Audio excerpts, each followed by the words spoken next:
At 350 kilometers per hour, emotion becomes math, and Francesco Bagnaia is losing the equation.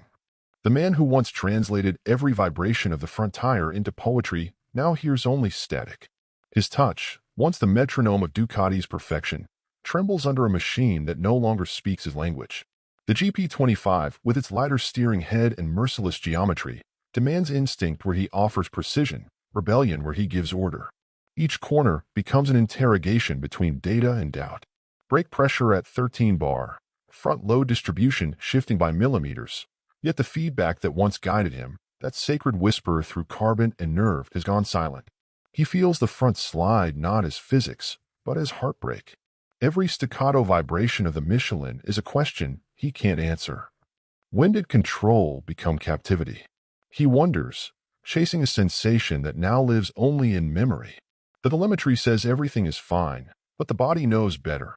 It feels betrayal written in torque. Bagnaia's crisis isn't measured in seconds or setup sheets. It's measured in the distance between mind and machine, in the void where faith used to be. And as the GP25 devours those who try to tame it, Pecco isn't just fighting to win. He's fighting to remember who he is when the bike stops speaking back. And so begins the unraveling, the moment when Francesco Bagnaia, once the master of balance and feeling, walks into Silverstone carrying not just a helmet and data sheets, but the unbearable silence of a champion who no longer recognizes the language of his own machine. Francesco Bagnaia walked into Silverstone like a man dragging an invisible weight, the kind that presses behind the eyes and hides beneath every measured breath. The garage smelled of rubber and rain, a mixture of order and fear where silence hummed louder than the engines waiting to scream. He used to glide through corners as if tracing a signature, his front tire whispering truth into his hands, but now that voice was gone. From the outside, it looks like the natural evolution of the perfect bike, he told his crew, voice steady but eyes unsure. But I don't feel it. It's like it's speaking another language.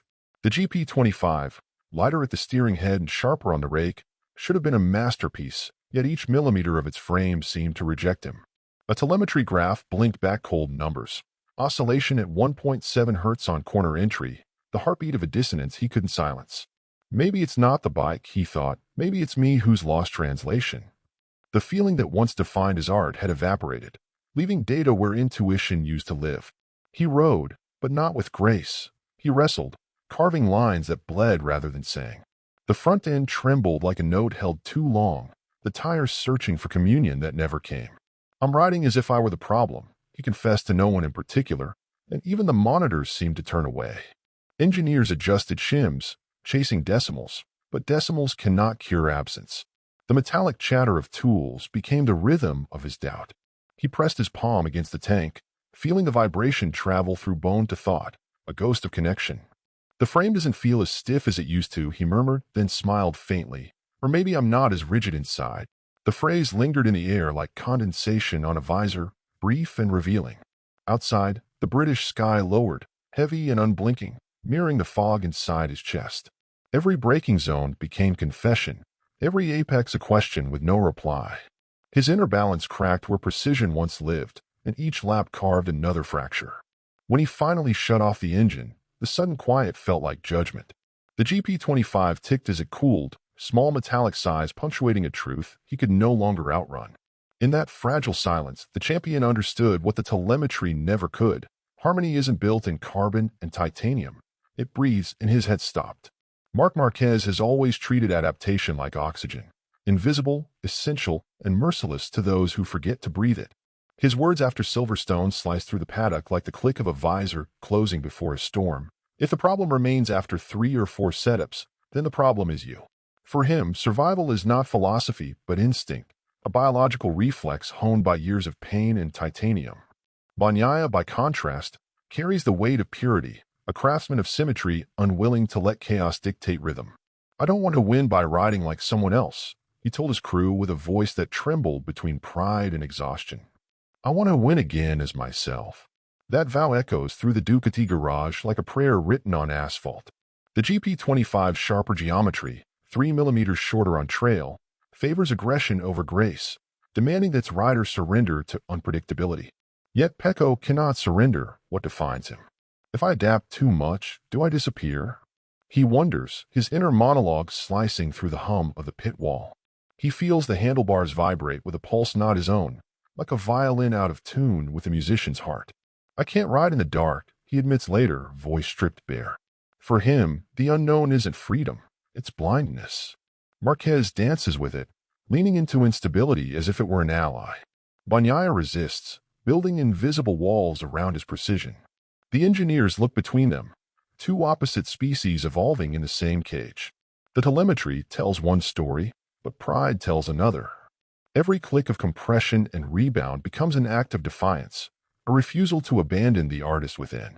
The bike has changed faster than I have, Pecco concedes quietly, and I'm trying to understand if I can still catch up. The words hang in the stale air like rubber smoke after a crash, truth wrapped in humility. The difference between them isn't just in how they break, it's in how they believe. For Márquez, adaptation is destiny. For Bagnaia, it's betrayal. And somewhere between faith and evolution, the man who once ruled with elegance now rides the thin edge of extinction, realizing that sometimes authenticity is the slowest way to survive. The Ducati GP25 is a paradox on two wheels, a symphony of precision that somehow plays out of tune. It was designed to be faster, lighter, and more reactive, with a front-end weight bias of 54.5% and a reduced steering offset meant to improve agility under lean. On paper, it's perfection sculpted in magnesium and carbon, but on the track, it behaves like a virtuoso without empathy. To Bagnaia, it feels alive yet indifferent, a machine that obeys but doesn't love. Every time I brake, I don't know where I'll end up, he shouts over the radio, his voice half fury, half despair. The bike won't turn. I have to tear the rear around to close the corner, and I destroy it in the box. The data confirms the violence. Rear tire temperature spiking past 115 degrees Celsius by lap 4, degradation turning precision into chaos. It's like dancing with someone who won't look at you, he thinks, eyes fixed on the telemetry screen as if waiting for it to blink first. I don't feel it, and it doesn't feel me, he confesses later, the words heavy with the intimacy of a breakup. His engineers swap shims, recalibrate rake, tweak compression settings, but the void between them widens. Every solution births another silence. The GP25's front wheel chatters through cops like a heartbeat out of rhythm, mocking the calm he once commanded. I asked everything from the bike, and it didn't answer, he murmurs, staring into the red fairing as though it might whisper back. The Ducati's frame hums beneath him, responsive yet soulless, like a lover who listens without understanding. I can't read the bike anymore. I can't predict it. It's like it betrays me every time I try to trust it. Each lap becomes an interrogation, each curve a confession written in rubber and sweat. Mechanics watch in silence, knowing some problems can't be solved with wrenches. The GP25 mirrors its creator's ambition, but devours its rider's certainty. I don't know anymore if I've lost my touch, or if this bike was born for someone else, Pecco admits, his voice barely more than air. The sentence hangs in the box like a red flag nobody dares wave. And when the engine dies, the silence feels less like rest and more like the sound of two souls finally realizing they no longer speak the same language. Inside the red cathedral of Ducati Corse, the hierarchy begins to tremble like carbon under strain. Márquez, the intruder-turned-messiah, bends the GP25 to his will, while Pecco watches his own kingdom drift toward another creed. The engineers, once orbiting his precision, now trace the outlines of Marc's chaos with quiet fascination. Jorge Martin has already fled to Aprilia, lured by freedom, $8 million a year, and the promise of a bike built around his touch, proof that elsewhere, individuality still has a price. In Borgo Panigale, freedom has been replaced by results. Bagnaia sits in his box, eyes fixed on the monitors as the old GP24, reborn in the hands of Alex Márquez, glides through Brooklands like a ghost from better times. I'm watching myself from last year, but I can't replicate it, he whispers, voice cracking between memory and disbelief. The telemetry mocks him.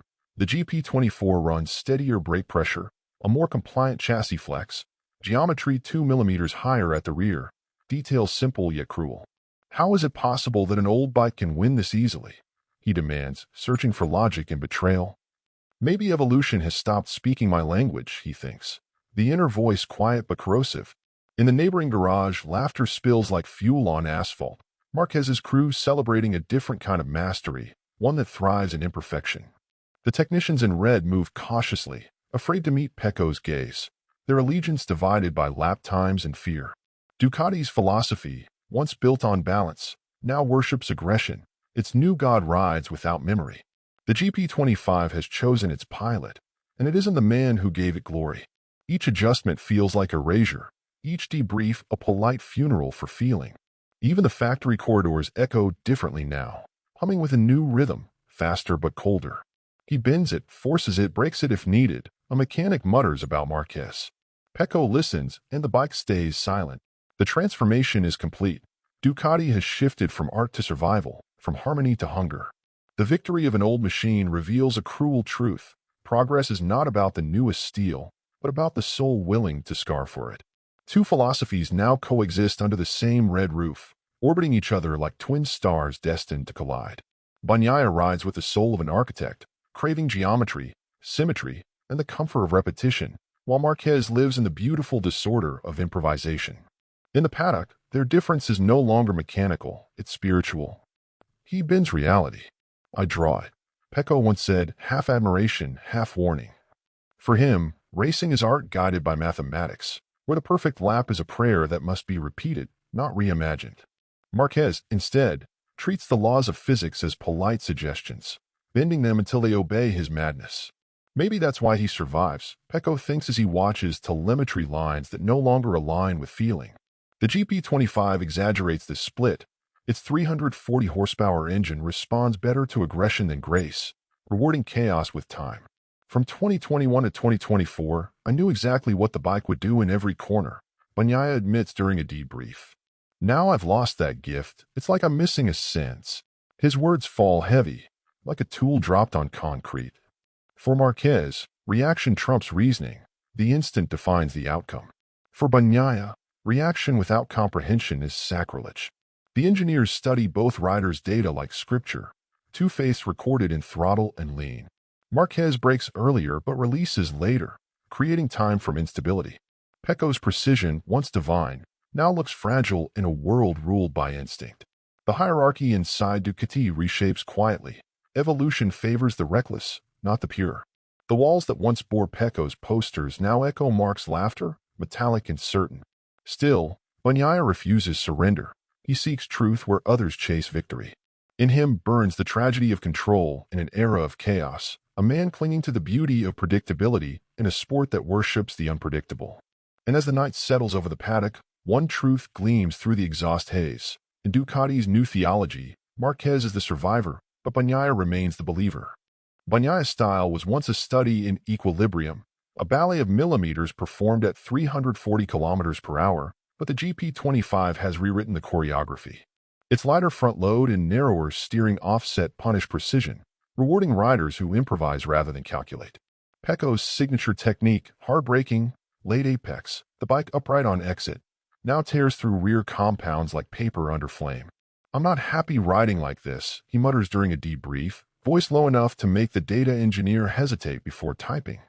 I destroy the tires not from power, but from desperation. The sentence becomes an equation of despair. Skill minus confidence equals chaos. The telemetry tells the story mercilessly. Front temperature oscillating between 85 and 110 degrees Celsius. Brake pressure spiking inconsistently as the rear slides to compensate for lost stability. This isn't riding. It's survival, he thinks while studying traces of grip decay across the Michelin slicks. Márquez, meanwhile, turns the same instability into advantage, widening entries, softening throttle pickup, converting disorder into speed.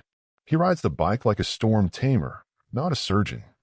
Each setup adjustment that brings Bagnaia comfort makes him slower. Every click a confession of incompatibility. The engineers, loyal to data, begin to drift toward adaptability as the new gospel. Pecco insists on geometry. Marc listens only to instinct. The GP25, born from mathematics, now thrives on improvisation. It's a machine that doesn't respond to fear but to audacity, and Márquez's throttle hand speaks its native tongue. How can precision win when chaos learns faster? Pecco wonders, tracing his finger across a graph that no longer flatters him. The garage feels colder now, metallic, filled with the sterile rhythm of updates. His faith in control becomes an anchor, not a weapon. And as Márquez exits pit lane, rear sliding in luminous defiance, Bagnaia understands that sometimes mastery dies quietly, not in defeat, but in the refusal to change its shape. Sleep comes to Bagnaia like a race he never finishes. each night looping through corners of thought sharper than any circuit. The insomnia is no longer about fear of losing. It's about forgetting what it meant to win. The motorhome hums in the dark, monitors still glowing with telemetry, ghost light on a man searching for what used to be instinct. From 2021 to 2024, I always had the same sensation, he whispers to the silence. The bike spoke to me. Now the GP25 stares back mute, a mirror that reflects effort but no intimacy. What if the silence means it no longer recognizes me? He wonders, fingers tracing invisible lines on the carbon fairing like a lover's absent face. The noise of the paddock fades, replaced by the ringing quiet of someone who's run out of answers. Do you know what really scares me? He confides to a mechanic who doesn't meet his eyes. That I no longer remember what it feels like to ride for pleasure, not just to survive. The confession hits harder than a crash because it's not about pain. It's about absence.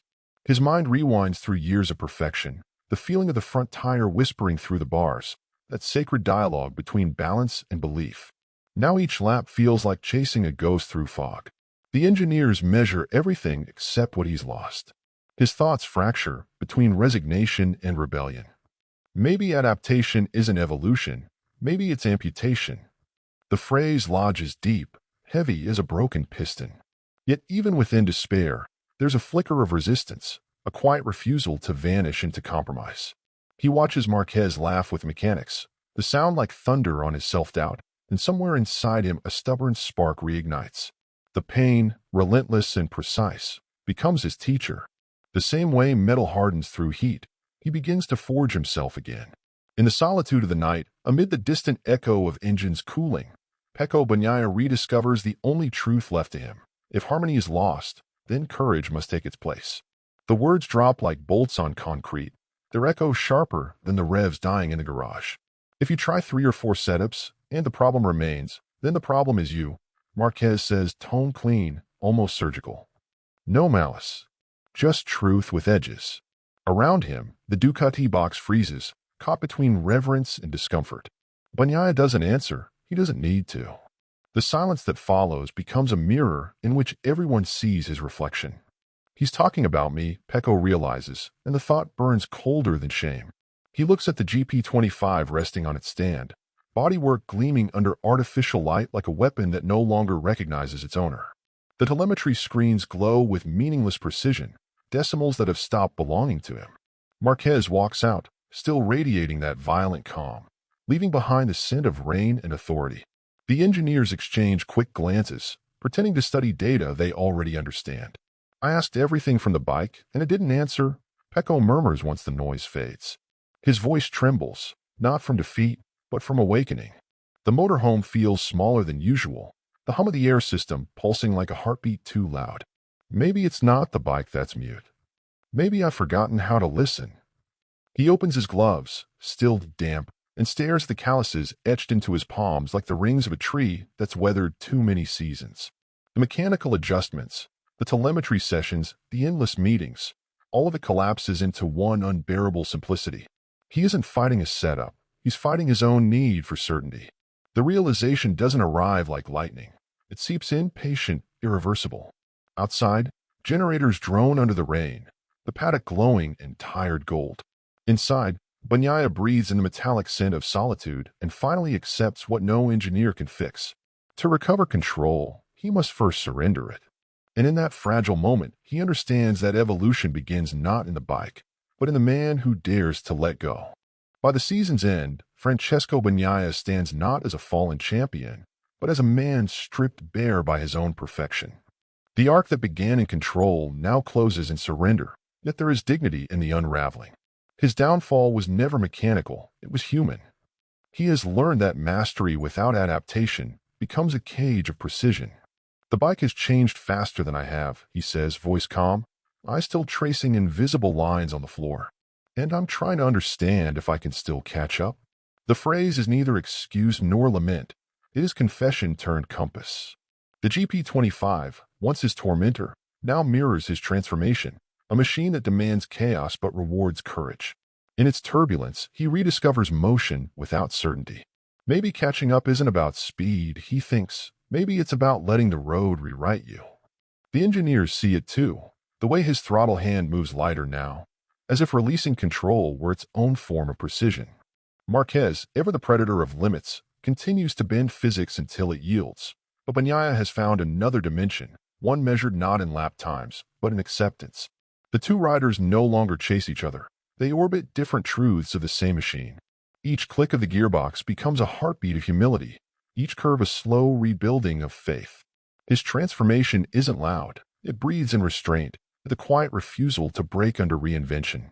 The champion who once sought perfection now seeks presence. Ducati's red still gleams, but it no longer means dominance. It means endurance. He has learned that courage isn't the absence of fear, but the grace to stay within it. And when he closes his visor before the next start, it is not for defense but for clarity, the world narrowing into one final truth. The hardest race is never against another man. It's against the version of yourself that refuses to change.